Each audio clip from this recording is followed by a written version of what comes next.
thinking about migraines a lot lately because some of my friends have been suffering, and we were wondering what really is the difference between a migraine and just a bad headache. How can you really tell the difference? That's a good question. A lot of people that I see are confused by the same thing. I think there's a misconception that any bad headache is a migraine, but a migraine is a very specific sequence that happens, and it has to do with the blood vessels in your head. They become irritated by something, and there are many things that can irritate them, but for whatever reason they become irritated and they shrink, and because they do, blood circulation is impaired to a certain area, typically the eyes. People that have a migraine at this stage will experience flashes of light or squiggly lines, and then after a few minutes of that, the body overreacts and opens the vessels wide, and that's when the headache starts. That's when all the pain just takes over. Right. And so it's a two-stage process. so if it's just a bad headache, you don't have the squiggly lines and the flashes? Typically not. That would be a different process. The squiggly lines and the flashes are a pretty good indicator that you have a migraine. Now, having said that, you can have a migraine that don't have the aura or the beginning processes. Like I said, typically eye flashes, but it can also be ringing in the ears. It can be nausea. It can also be in any other area of the brain. There was a case recently on the Grammys. A reporter was trying to speak, and the words that came out were just gibberish. And at the time, they rushed her to the hospital, not sure what was wrong with her. It turned out it was a migraine that happened to affect her speech area of her brain. So it can affect your speech, your sight, your hearing? Yes. What about your balance? It can. The balance area of the brain is very sensitive to circulation. So if that happens to be the area that's affected, balance is a very big problem.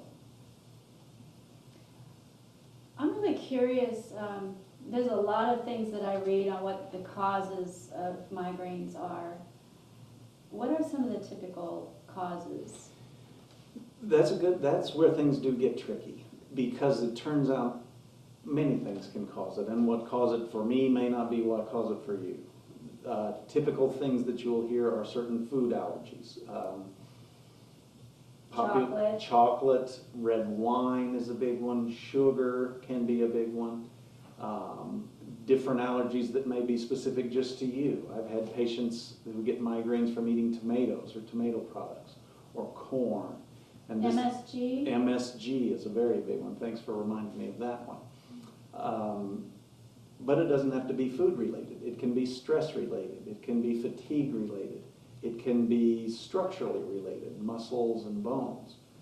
And it can be triggered due to an excessive stimulation of your eyes or your ears. Loud sounds, you hear it sometimes. People will get a migraine at a concert, or might get a migraine if they were out on a boat and the sun was reflecting off the water. Yeah, that happened to me sailing. I was out there and it was beautiful and sunny, and I suppose I got dehydrated, a lot of wind, and by the time I hit shore, all I could think about was diving under the covers, and my head was exploding. Right. So would that be a migraine? That would exactly be a migraine, and anyone who's had one knows they are not fun, and that's where the challenge comes in. Each person that comes to see me, we have to do some detective work and figure out what specifically is your trigger, because step one is to stop the migraine if we can, but we haven't completed our job until we've at least narrowed down the list of what the triggers are for you, or it'll just happen again. So Doug, if I were to come into your office with a headache, where would we start?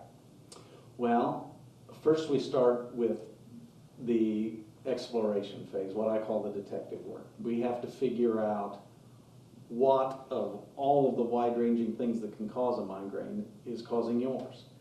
And if after that we determined that it was chemical or hormonal, the answer might be supplements, which I have in the office, or dietary, which we can talk about. If the answer is physical, then I would treat it with chiropractic, with other soft tissue therapies that we do in the office, and with home exercises. And if the primary trigger is emotional, I would probably refer them to someone like you, a life coach who can help sort that out. So somewhere where they could talk it out and figure out what's going on with them Right. and how to alleviate some of the stress. Right.